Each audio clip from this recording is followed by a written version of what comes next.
Shalom, and welcome to Beth Ariel Messianic Congregation. May the Shabbat of the Lord be upon all of us this morning as we have gathered to worship, to discover more of these great riches of our great and wonderful À partir du Lord. 3 août, le gouvernement a dit qu'on pouvait augmenter l'assistance jusqu'à 250.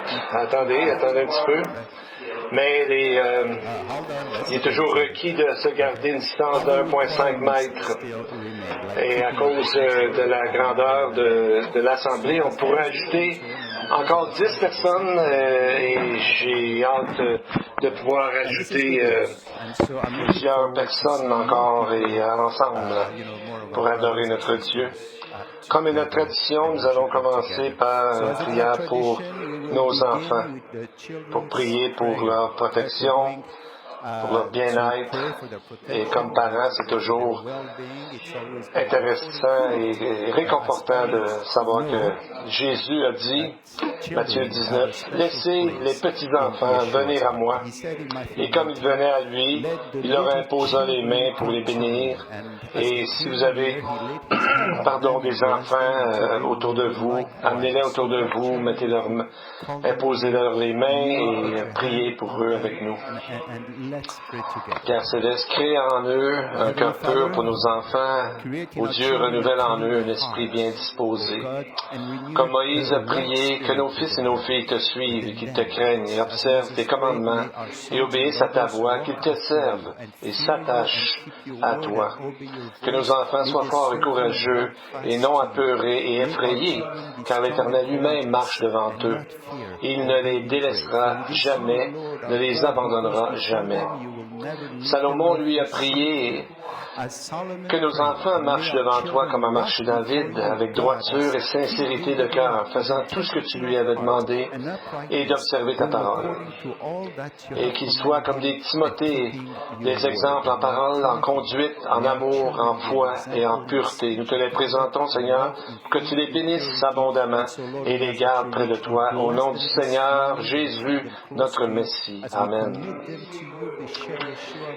Cette semaine, nous sommes dans les jours du 9 Tish B'Av, qui est le 9 du mois de Av, qui va arriver mercredi, jeudi 29 et 30, dans la nuit de mercredi à jeudi 29 et 30. Ce jour est pour se rappeler une des journées les plus tristes de l'histoire des Juifs, c'est la destruction du premier temple en 586 avant Jésus-Christ et le deuxième temple 70 après Jésus-Christ. Et ce qui est vraiment curieux, c'est que les deux temples ont été détruits la même journée, le 9 du mois de Av. Voyez-vous l'image ici, on voit les immenses pierres qui étaient là pour le temple. Et on voit ces immenses pierres. Et on croit que c'est les mêmes pierres que les Romains ont lancées du haut du temple lorsqu'ils l'ont détruit il y a longtemps, en 70 après Jésus-Christ. Dans les synagogues aujourd'hui, ceux qui sont là dans le service s'assoient à terre ou dans des bancs très bas pour pleurer un peu sur ce qui est arrivé au temple et en même temps, et souvent ils se remémorent des morts dans la famille. C'est un peu la même atmosphère. Ils baissent les lumières et ils récitent le Megillah où ils lisent le livre dans les Lamentations de Jérémie. Dans les synagogues, ils vont aussi lire Ésaïe 1 à 27 du Haftorah, qui est une pièce de lecture chez les Juifs, cette portion qui est prise des prophètes. Et ils vont lire que les jugements qui sont là, ils ont été prophétisés sur Juda et sur Jérusalem. Donc on voit que le temple, tout comme Jésus, ont souffert de la part des nations, mais que Dieu un jour va tout régler cette situation. Et cette relation est toujours possible à travers le sacrifice de Jésus qu'il a fait pour nous, si seulement nous le reconnaissons comme notre sauveur personnel. Et aujourd'hui, sur les synagogues à travers le monde, ils vont prier et ils vont lire le premier chapitre d'Ésaïe. Je ne sais pas si vous l'avez déjà lu, les versets 1 à 27. On va lire ça, on va en lire des parties. C'est un passage pour amener l'âme à se repentir devant la grandeur de Dieu et la puissance de Dieu. Donc, c'est un passage qui nous émeut parce que dans ces mots très puissants, on voit que Dieu lui-même souffre.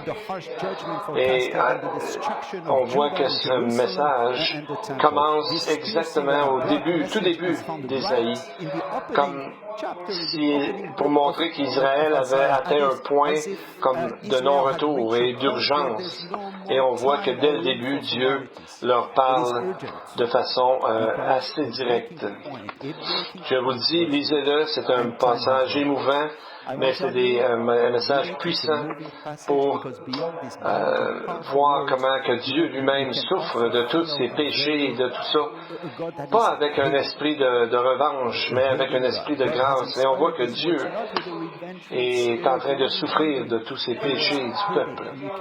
Au verset 15, Dieu, assez curieusement, dit « Arrêtez de prier envers moi ».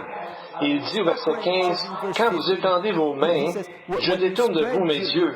Quand vous multipliez les prières, je n'écoute pas. Vos mains sont pleines de sang. » Donc, c'est comme si, à un moment donné, les prières ne veulent plus rien dire pour Dieu lorsque le cœur n'est pas là.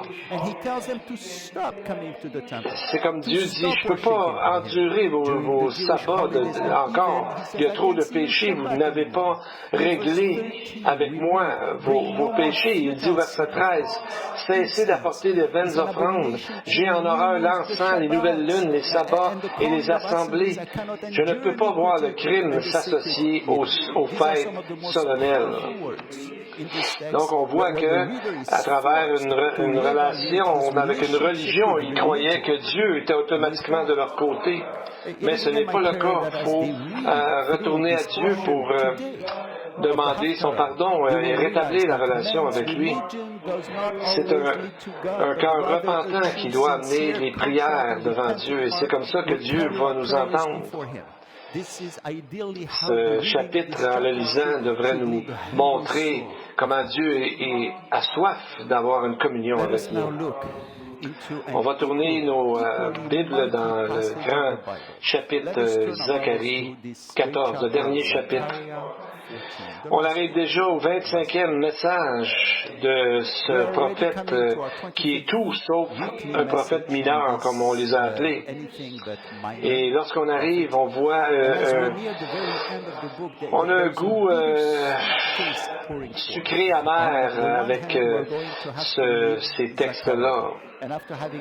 D'un côté, on a l'impression qu'on va laisser Zacharie, mais on ne le laissera pas très longtemps. Surtout que le prochain livre qu'on va étudier, c'est le livre de l'Apocalypse. Et on va souvent faire référence à certains textes de Zacharie. Donc, autant Zacharie que l'Apocalypse va nous montrer le plan prophétique de Dieu qui est prêt à tout s'accomplir devant nos yeux. Nous avons le texte qui nous explique ce qui va arriver. Aujourd'hui, on va voir le texte que lorsque Jésus revient sur terre. Encore là, ça a l'air loin et difficile à concevoir, mais Zacharie nous donne des informations très, très détaillées. Et encore, on va être amené à voir différentes périodes dans le temps. On passe un peu comme on n'a pas vu la semaine dernière, de différentes façons. La chronologie est très, très changeante. On passe des guerres finales à la deuxième venue, au millénium, et même peut-être à l'état éternel, mais pas dans une manière chronologique. Mais ce qui rend ce passage assez intéressant et assez profond à étudier. On va commencer depuis la dernière fois on était rendu, lorsque Jésus revient, Zacharie 14, verset 4. Ses pieds en ce jour se poseront sur la montagne des Oliviers, qui est vis-à-vis de Jérusalem, du côté de l'Orient, qui est à l'est. La montagne des Oliviers se fendra par le milieu, à l'Orient et à l'Occident, et il se formera une très grande vallée. Une moitié de la montagne reculera vers le nord, et une moitié vers le sud, vers le midi. Imaginez la scène alors que plusieurs vont reconnaître celui qu'ils ont percé.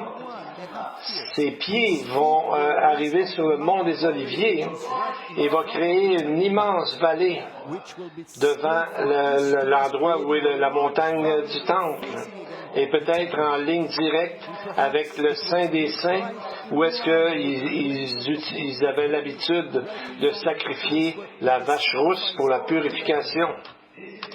Selon la Mishnah, qui est la loi orale juive, on dit que lorsque le prêtre, le sacrificateur, qui brûlait les cendres de la vache rousse, au sommet du mont des Oliviers, regardait dans cette direction, directement à la porte de la Hékal, qui est la porte du temple, au moment de verser le sang. Ça, c'est dans la Mishnah qu'on voit ça. Dans Midot 2.4. Cet endroit est exactement en dehors de la porte de l'Est, exactement dans le Saint des Saints, vis-à-vis ce qui avait, qu'on pense qu'il y avait le point central du mont des Oliviers. Exactement cet endroit, Jésus viendra. Et la montagne se séparera en deux, et quelle magnifique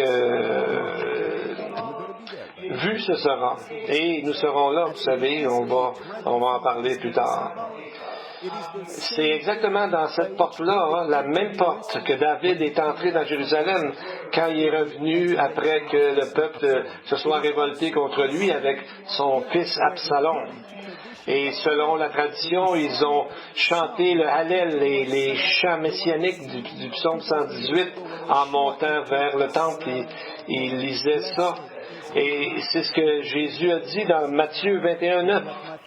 Béni soit celui qui vient au nom du Seigneur. Hosanna dans les lieux très hauts. C'est ce que le peuple va dire lorsque Jésus va entrer dans Jérusalem. Et on voit que le Seigneur revient pour la deuxième fois, et cette fois-ci, il revient pour rester. Mais cette large vallée, on voit que ça va être un endroit qui va être créé pour le jugement des nations, comme Joël nous dit dans Joël 3, verset 2, la vallée de Josaphat. Il dit, verset 2, chapitre 3, « Je rassemblerai toutes les nations, je les ferai descendre dans la vallée de Josaphat.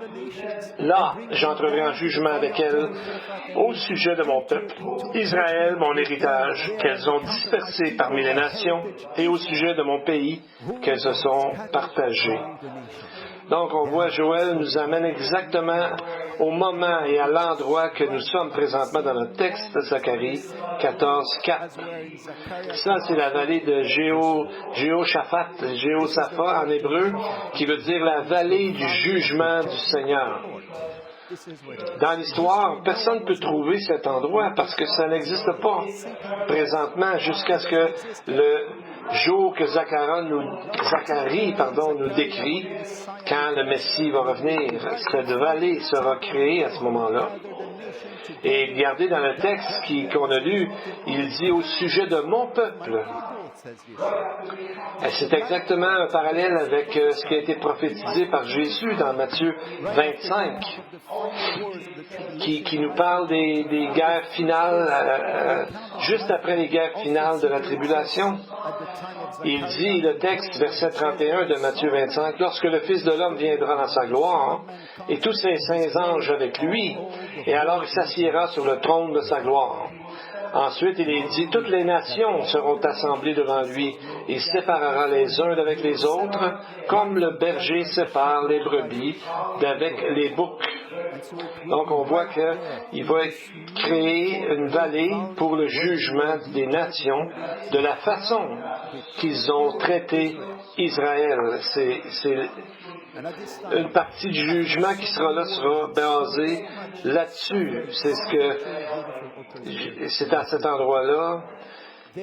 Jésus ne les appelle pas mon peuple comme dans Zacharie, mais Jésus les appelle à mes frères. Il dit, toutes les fois que vous avez fait ces choses à l'un de ces plus petits de mes frères, c'est à moi que vous les avez faites. Jusqu'à ce que vienne le Seigneur qui mettra en lumière ce qui est caché dans les ténèbres et manifestera les desseins des cœurs. Donc, on voit que c'est à ce moment-là que le jugement aura lieu par rapport à ce que ces nations auront fait à Israël, en bien ou en mal. C'est ce que le jugement se basera sur ces choses. Donc, on voit qu'il nous parle de choses comme la faim, la soif, d'être étranger, nu, malade, en prison. Donc, on voit que ce que ces gens faisaient à son peuple, c'est ce qu'ils faisaient à Jésus. Et ce qui est curieux dans ça, c'est que les deux groupes ne savaient pas exactement de qui Jésus parlait à ce moment-là. Les deux ont dit, versets 37 et 44, et on voit qu'ils ne savaient pas de qui il parlait. Qu'est-ce que vous pensez, vous, qu'était la raison? Peut-être c'est une indication de la grande haine qui est à venir de la part du monde contre Israël. Ils seront très rabaissés, que même les élus les considéreront comme finis, ils sont terminés, condamnés, et même certains n'aideront pas peut-être le peuple juif, mais Dieu va quand même toujours garder un reste. Alors, c'est vraiment basé sur ce que les gens la façon que les gens vont agir contre ou pour Israël. Vous savez, aujourd'hui, beaucoup sont sous l'impression qu'ils peuvent passer inaperçus avec beaucoup de transgressions et de péchés. Mais un peu comme Ecclésiaste nous dit, Ecclésiaste 8:11, parce qu'une sentence contre les mauvaises actions ne s'est pas exécutée promptement, le cœur des fils de l'homme se remplit en eux du désir de faire le mal. Malheureusement, ça arrive aussi à certains croyants qui en viennent à rationaliser certains péchés dans leur vie comme si Dieu n'existe plus, ou Dieu s'en occupe pas. Dieu est patient, mais il ne retient pas son jugement pour toujours. Il y a comme une horloge qui est exacte. Ce qu'une personne sème, la personne va récolter. Je vais vous raconter une histoire réelle qui est arrivée.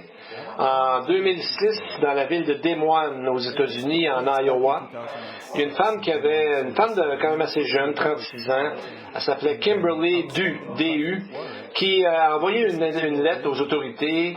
Elle a fait un faux disant qu'elle était morte pour éviter de payer un paquet de contraventions en auto qu'elle avait eu. Donc, elle a fait un faux document signé apparemment faussement, par sa mère, comme quoi elle était morte. Et ils ont fait, vous savez, dans la nécrologie, fait semblant qu'elle était morte dans les journaux. Mais, à un moment donné, un mois après qu'elle est morte, ils ont reçu quand même 2 contraventions pour vitesse excessive. Donc, ils ont fini par trouver qu'elle n'était pas morte. Donc, on voit que ses habitudes personnelles l'ont fait c'est pour ça qu'elle s'est fait attraper. Ses habitudes ont fait qu'elle n'a pas pu se cacher comme ça. Et c'est la même chose avec Dieu. Dieu est omniscient et omniprésent et il ne peut pas ne pas voir le péché. Donc Dieu est au courant de tout et On va retourner maintenant sur la description magnifique de la deuxième venue du Seigneur. Il y a d'autres versets dans ce même chapitre que quand on les met ensemble, l'image devient merveilleuse et fantastique. On va voir aussi dans Apocalypse 22 la description de la Nouvelle Jérusalem. Et on voit au verset 4, nous est dit que quand notre Messie va poser ses pieds sur le mont des Oliviers, ça va se séparer en deux, créant une vallée en deux moitiés. Mais il y a une autre vallée qui est créée ou agrandie entre le mont des Oliviers et le temple, la montagne du temple. Et on voit que la montagne va monter tellement haut que ça va être la plus haute montagne du monde. Pouvez-vous imaginer ça? On va regarder verset 10 pour préciser cette image-là. Qu'est-ce qui va arriver après que les vallées se soient fermées? Tout le pays deviendra comme la plaine de Geba à Rimon, au midi de Jérusalem. Et Jérusalem sera élevée et restera à sa place. Depuis la porte de Benjamin jusqu'au lieu de la première porte, jusqu'à la porte des angles, et depuis la tour de Hananéel jusqu'au pressoir du roi. Donc, quand on lit rapidement, on voit que malgré qu'on lise rapidement, on voit qu'il y a quelque chose qui arrive. Premièrement, on voit que le mont des Oliviers se sépare en deux, qu'une grande vallée se forme et que Jérusalem est élevée. Donc, ça commence par dire que tout le pays deviendra comme une plaine. C'est le mot Araba qui est là, et c'est le mot qui a été traduit ici comme plaine. Mais le mot Araba, on voit que premièrement en araméen, qui était le langage des gens à ce moment-là, le mot Araba, c'est le mot pour les branches de saule, de l'arbre du saule, comme les branches de saule attachées à la loulave lorsqu'ils font la fête, et la branche de saule utilisée dans le temple durant la procession autour de l'autel durant la fête des tabernacles, la fête de Sukkot. Une fête que Zacharie va mentionner 3 fois dans ce seul chapitre. Une fête que Zacharie mentionne 3 fois, on vient de le dire. De la dernière journée de Sukkot, au Shana Rabbah, selon le Talmud, dans la synagogue, les branches de saule, et on les bat contre la terre, on les frappe à terre ou encore contre les bancs de la synagogue jusqu'à ce que leurs feuilles tombent de leurs branches. C'est un symbole d'une opportunité finale de enlever nos péchés et se préparer à la venue du Messie. Donc on voit que c'est l'image que la plaine est remplie de feuilles de saule qui montrent que leurs péchés sont complètement enlevés par le Messie. Dans le psaume 137, on en parle aussi. Sur les bords des fleuves de Babylone, nous étions assis et nous pleurions, en nous souvenant de Sion. Au saule de la contrée, nous avions suspendu nos harpes. Là, nos vainqueurs nous demandaient des chants et nos oppresseurs de la joie. Chantez-nous quelques-uns des cantiques de Sion. Et on voit que sur les rives de cet endroit-là, il y a beaucoup de saules. Et on voit qu'il voulait, on voit l'image ici, le symbole de la tristesse et de se repentir de ses péchés. Une image très forte dans l'art juif même qui s'est retrouvé dans l'art juif. Le deuxième sens du mot Araba, lorsqu'on le regarde en hébreu, c'est un sens de sécurité, d'assurance, et qui est même à d'autres endroits un gage, comme dans Proverbes 17, 18 et 1 Samuel 17, 18.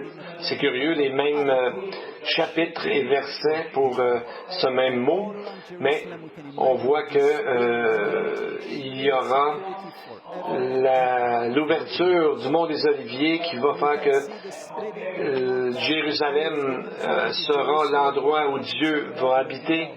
Un peu comme lorsque Dieu a ouvert la mer Rouge pour permettre à Israël de commencer leur voyage à travers vers la liberté.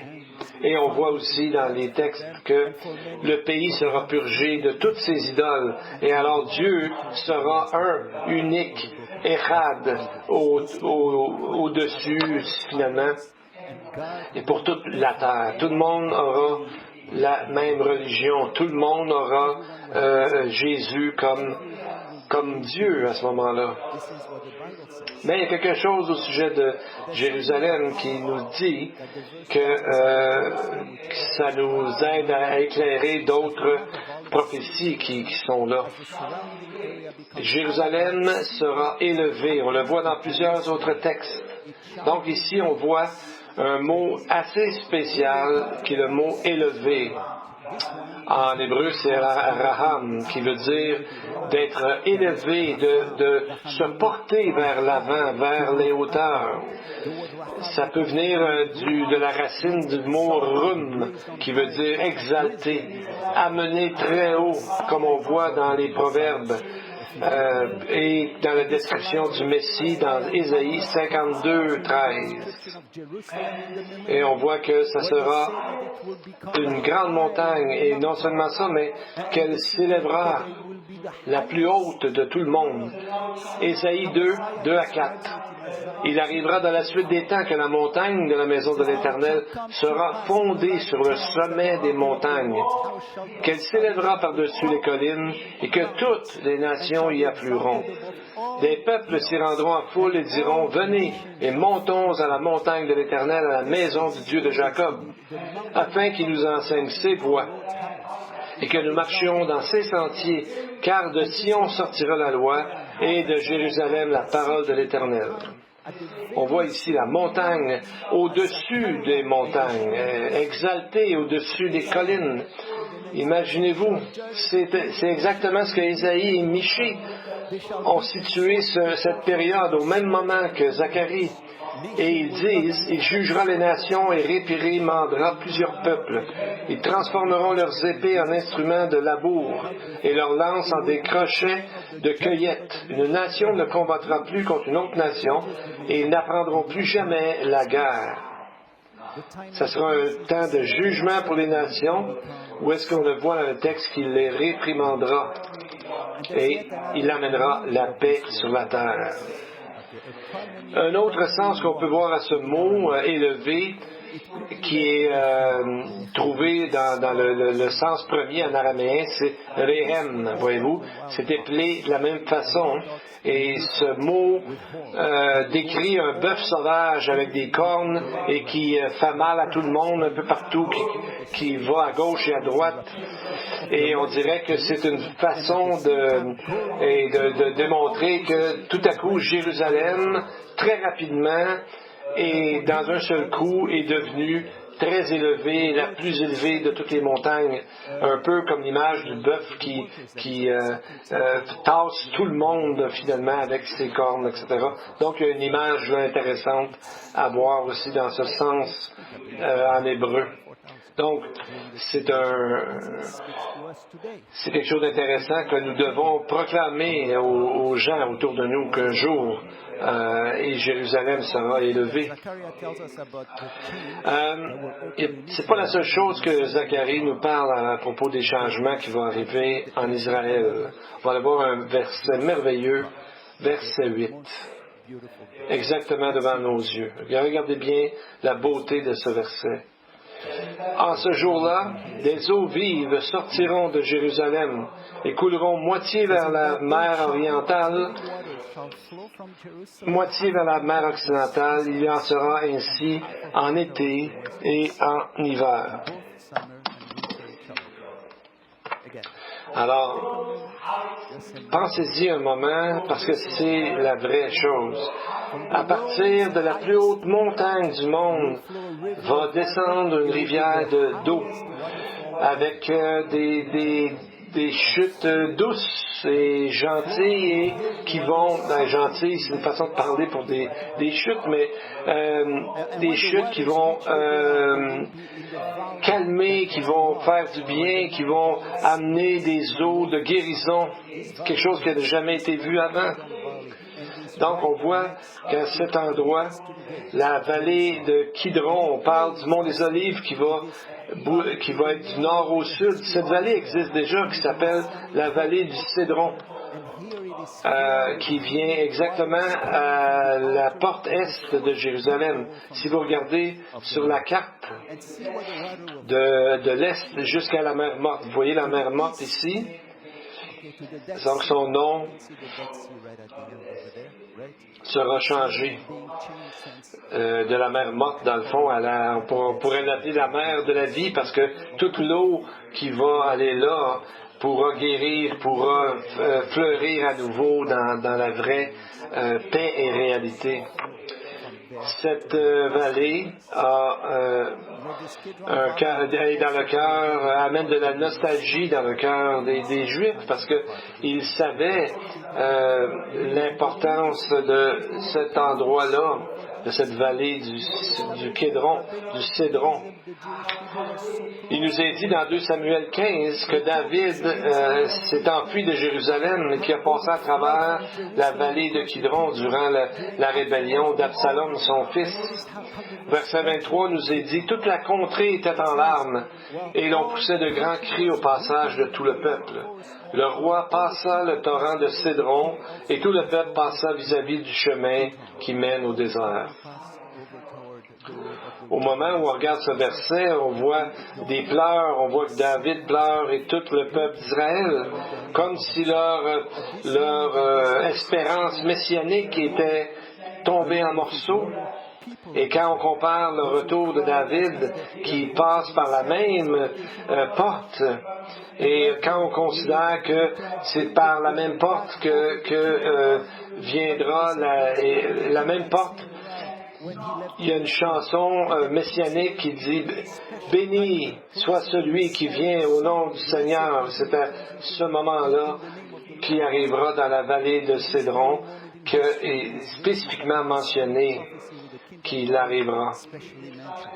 Et à peu près 1000 ans après, Jésus avec ses disciples a passé à travers la vallée de Cédron. Après la dernière scène, le dernier souper avec ses disciples en s'en allant vers Gethsémané. Jean 18:1. Lorsqu'il lui dit ces choses, Jésus alla avec ses disciples de l'autre côté du torrent de Cédron, où se trouvait un jardin dans lequel il entra, lui et ses disciples. Et ça, c'est la vallée qui va être agrandie quand Jésus va revenir et dans laquelle va passer toutes les eaux de guérison qui viennent de l'autel même de Dieu. Et on voit à quel endroit ça va, on l'a vu tantôt dans la mer Morte. Donc on voit qu'il va y avoir la moitié qui va de cette vallée qui va être créée, qui va aller vers l'est, et l'autre vers l'ouest qui va créer une large vallée qui est très fort probablement la vallée de Josaphat que Joël nous a parlé dans le texte qu'on a vu tantôt. Et au même moment, tout ce qui entoure Jérusalem va devenir une plaine, Araba, un endroit de bienfaits, de protection, et qui nous rappelle avec les branches de saule de la fête des Sukkot ou la fête des tabernacles qui annonce l'établissement des temps messianiques. Parce qu'Ézéchiel parle aussi de ces eaux-là. Il dit dans Ézéchiel 47:9, « Tout être vivant qui se meut vivra partout où le torrent coulera. Et il y aura une grande quantité de poissons. Là où cette eau arrivera, les eaux deviendront saines. Et tout vivra partout où parviendra le torrent. » Donc on voit que ces eaux vont guérir et vont purifier toutes les autres, tous les autres endroits alentour. Donc, c'est un genre de prophétie sur laquelle on devrait méditer et qui peuvent guérir un cœur blessé. La parole de Dieu est toujours là pour nous encourager et même les gens blessés. Donc, c'est un texte à méditer. Voyez-vous, on a simplement regardé les versets 4, 10, 8, et ça nous donne une image de Jérusalem dans les temps messianiques. Pourquoi l'Esprit n'a pas donné ça de façon chronologique? De notre côté, pourquoi le ferait-il? Quand on trouve ces versets-là qui vont ensemble, c'est comme si on avait trouvé un trésor. Et en fait, on en a trouvé un. Donc, ça fait le même effet si on voit que il y a de la difficulté, il y a des problèmes dans les textes, il y a des choses tristes, mais en même temps, il y a des choses magnifiques et merveilleuses. Et le Saint-Esprit a choisi de nous les présenter de cette façon-là. Donc, on voit avec tout ce que Zacharie nous a dit dans les dernières semaines, dans cette image grandiose, on est mieux préparé à voir ce qui va arriver un peu avant le retour du Seigneur. On va continuer avec le verset 25 pour conclure bientôt avec ça. Vous fuirez alors dans la vallée de mes montagnes, car la vallée des montagnes s'étendra jusqu'à Hadzel. Vous fuirez comme vous avez fui devant le tremblement de terre au temps d'Ozias, roi de Juda. Et l'Éternel, mon Dieu, viendra, et tous ses saints avec lui. Donc, on voit qu'on a tendance, nous, à lire de façon chronologique les versets. Mais si on regarde comme il faut, le verset, il nous parle vraiment de la deuxième venue. C'est indépendant du verset 5, parce qu'au verset 4, il dit déjà, « Mon Dieu viendra et tous ses saints avec lui. » Donc, au verset 4, il est déjà arrivé. Et au verset 5, on nous dit qu'il y arrive. Donc, c'est pas chronologique, mais on voit que ça se tient tout ça, c'est que Dieu a décidé de nous le montrer comme ça. Donc, c'est que Dieu qui est omniscient et omniprésent, va rassembler tous les croyants d'un seul coup dans son troupeau. Et lorsqu'on regarde au numéro, on pense que le verset 5 suit le verset 4 de façon chronologique, ce qui a amené plusieurs traducteurs de la Bible de changer le mot montagne au verset 5, qui est au pluriel dans l'original, ils l'ont amené au singulier. Probablement quand ils pensaient que c'est la même montagne qu'au verset 4. Mais ce n'est pas la même montagne qu'au verset 4. Mais, alors ils ont choisi de traduire ce mot au singulier, alors qu'il est pluriel. Donc on voit qu'il y a plusieurs vallées. Mais Dieu va amener à travers ces vallées, il va amener une façon de protéger son peuple. Son peuple va pouvoir fuir la destruction et toutes les choses de la tribulation quand les nations et l'Antichrist et tout ça voudra détruire le peuple d'Israël. Il pourra fuir à travers cette vallée. Le mot « fuir », on le voit 3 fois dans ce seul verset. Premièrement, on voit que le reste que Dieu a gardé, on leur dit de fuir à travers cette vallée qu'on lit comme Hadzel, un endroit qu'on ne connaît pas encore parce que ça va être connu au reste de croyants qui seront là lors de la tribulation. Et ce mot est mentionné 2 fois en relation avec un immense tremblement de terre qui est arrivé 250 ans avant ce moment-là dans le roi de Ozias, ce qu'on a lu tantôt, roi de Juda. Je me souviens quand j'étais jeune, j'ai vécu un tremblement de terre Et je m'en rappellerai toujours toute ma vie. Ça fait vraiment une impression très forte. Alors, les archéologistes ont découvert que l'épicentre du tremblement de terre sera au nord d'Israël. Pas il sera, mais le tremblement de terre qui a eu lieu était au nord d'Israël et ça a détruit plusieurs bâtiments et tout alentour de Jérusalem. Et peut-être c'est une référence aussi au dernier tremblement de terre que cette planète connaîtra, celui qui est mentionné dans Apocalypse 16. Et on voit dans ces textes-là.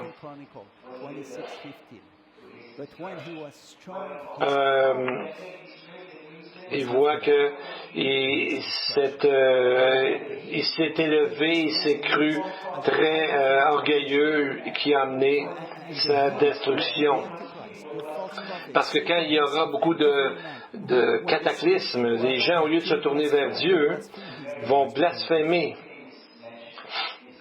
Les gens blasphémaient contre Dieu à cause de la plaie de la grêle, car cette plaie était excessivement grande.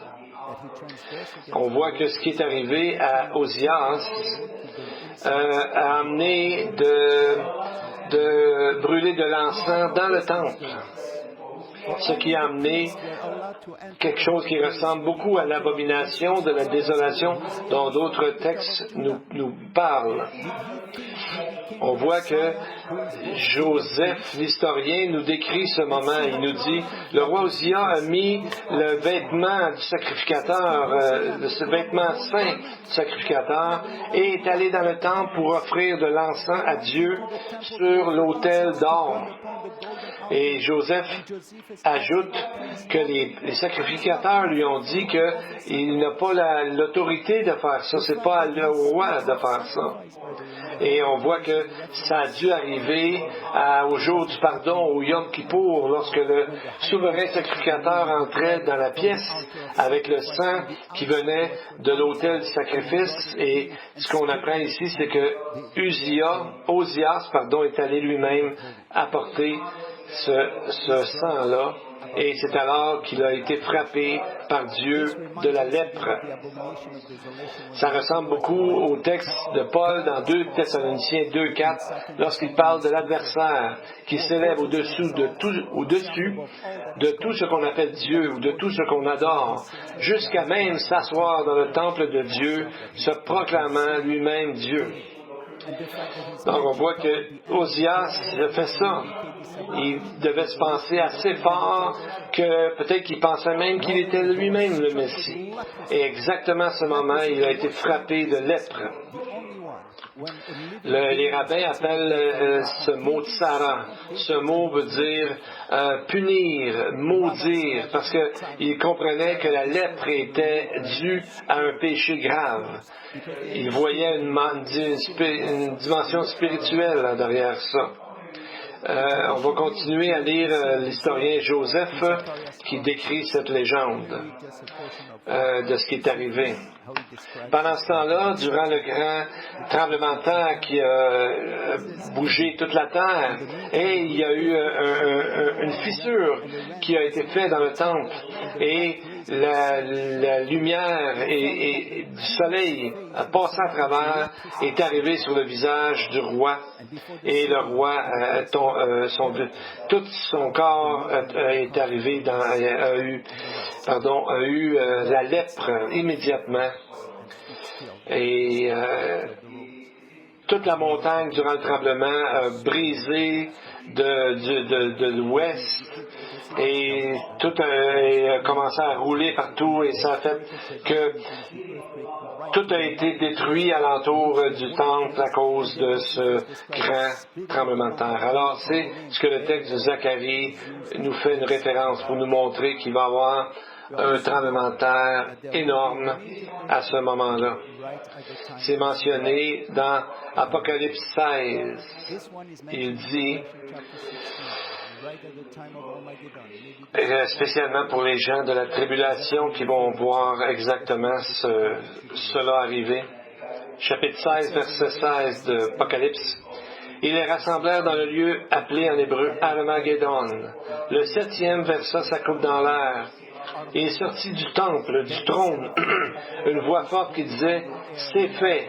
Il y eut des éclairs, des voix, des tonnerres et un grand tremblement de terre, tel qu'il n'y en avait jamais eu depuis l'homme et sur la terre, un aussi grand tremblement jamais n'avait eu lieu. Et c'est pas seulement pour Israël, c'est pour le monde entier, parce que le verset 20 et 21 nous disent « Et toutes les îles s'enfuirent, et les montagnes ne furent pas retrouvées.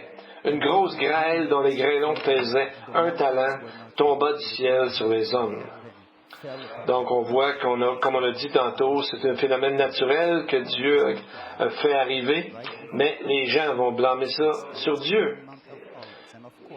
Voyez-vous, ils vont dire, les gens blasphémaient contre Dieu à cause de la plaie de la grêle, car cette plaie était excessivement grande. Donc, au lieu d'aller à Dieu pour être en sécurité, ils blasphèment Dieu. Mais Dieu, les yeux de Dieu sont sur le reste qu'il va sauver.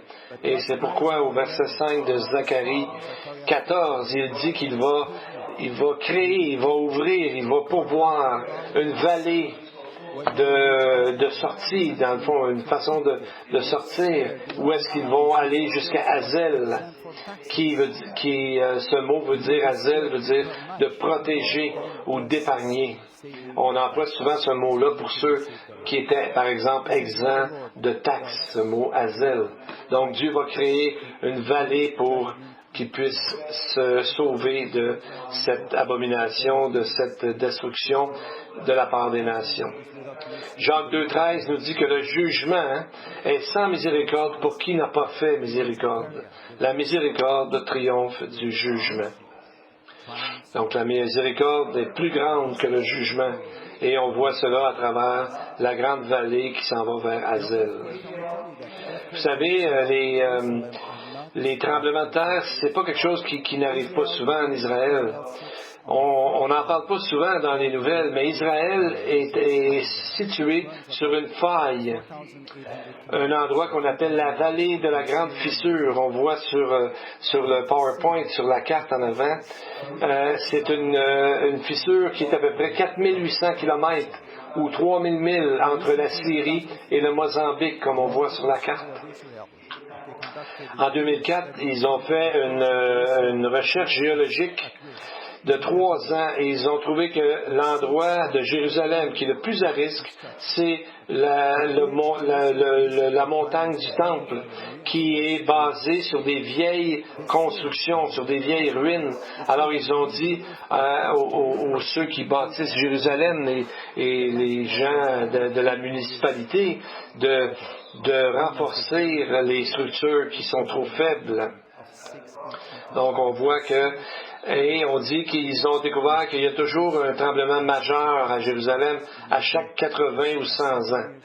Le dernier qu'il y a eu, ça fait 93 ans qu'on a appelé le tremblement de terre de Jéricho. Et donc on voit on dirait qu'on approche vraiment de la fin. Quelque chose qui est très profond qu'on a vu tantôt, on va le répéter au verset 5. « Et l'Éternel, mon Dieu, viendra, et tous ses saints avec lui. » Mais qui sont les saints avec lui, qui sont avec le Seigneur? Plusieurs y voient les anges de Dieu. C'est vrai, parce qu'on voit que dans le temps de la tribulation, comme dans le livre de l'Apocalypse nous dit, et qui est confirmé par Paul dans 2 Thessaloniciens 1, 7, qui nous dit que lorsque le Seigneur Jésus apparaîtra du ciel avec les anges de sa puissance. Un autre, comme le Rambam, le rabbin, croit que ce sont des prophètes. Ça aussi, c'est vrai, parce que on voit dans ces prophètes-là sont déjà avec Dieu et ils vont sûrement revenir pour juger les nations et participer au millénium qui ont tellement prophétisé à son sujet. Et on voit aussi un autre groupe de personnes là. Le Saint-Esprit, à travers Paul, nous dit que 1 Thessaloniciens 3,13 nous dit afin d'affermir vos cœurs pour qu'ils soient irréprochables dans la sainteté devant Dieu, notre Père, lors de l'avènement de notre Seigneur Jésus avec tous ses saints. Donc, on voit que ça va être un temps glorieux pour nous. Et on voit qu'il n'y a pas juste les anges et les prophètes, mais les croyants seront là aussi. Mais ça amène un problème au niveau de la grammaire. C'est que c'est marqué « L'Éternel, mon Dieu, viendra, et tous ses anges avec lui ». Mais le texte en hébreu il est un peu différent, parce que le « lui », c'est un féminin singulier. Donc, on voit qui ça doit être. Est-ce que ça se peut que la gloire de l'Éternel, la Shekinah qu'on appelle, qui est le Saint-Esprit, est décrit comme étant de gendre féminin, exactement, de genre plutôt féminin.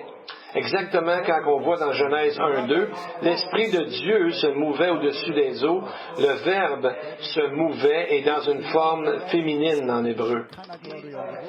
Les rabbins appelaient le Saint-Esprit ou l'Esprit Saint la fille de la voix. Dans plusieurs écrits rabbiniques, on voit ça. Donc, on voit que autant l'homme que la femme trouveront leur place en Dieu, que ce soit, comme la parole nous dit parfois, il n'y a pas d'homme ni de femme. Et on voit que le Saint-Esprit, on lui donne souvent un nom féminin. Et on parle, comme on a vu dans l'introduction, avant le culte, on parle du Saint-Esprit comme étant une féminin dans plusieurs choses, comme quoi que elle est dans les souffrances de l'enfantement, etc.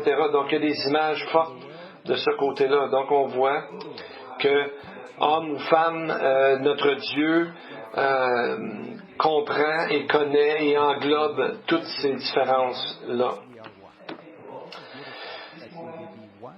Donc, ce moment arrive très rapidement. Courbons nos têtes et prions.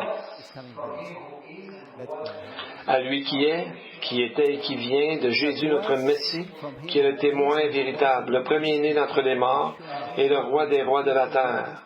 Que Dieu nous fasse dire comme David, « Tu es mon refuge, tu me protèges dans les difficultés et tu m'entoures de chants de délivrance. » Afin que nos œuvres soient le résultat de la foi, que notre travail prenne sa source dans ton amour, Seigneur, et que notre persévérance soit inspirée par notre espérance entre notre grand et tout-puissant Messie.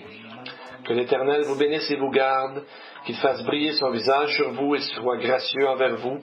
L'Éternel lève son visage sur vous et vous donne la paix. Que Dieu vous bénisse et vous donne sa paix.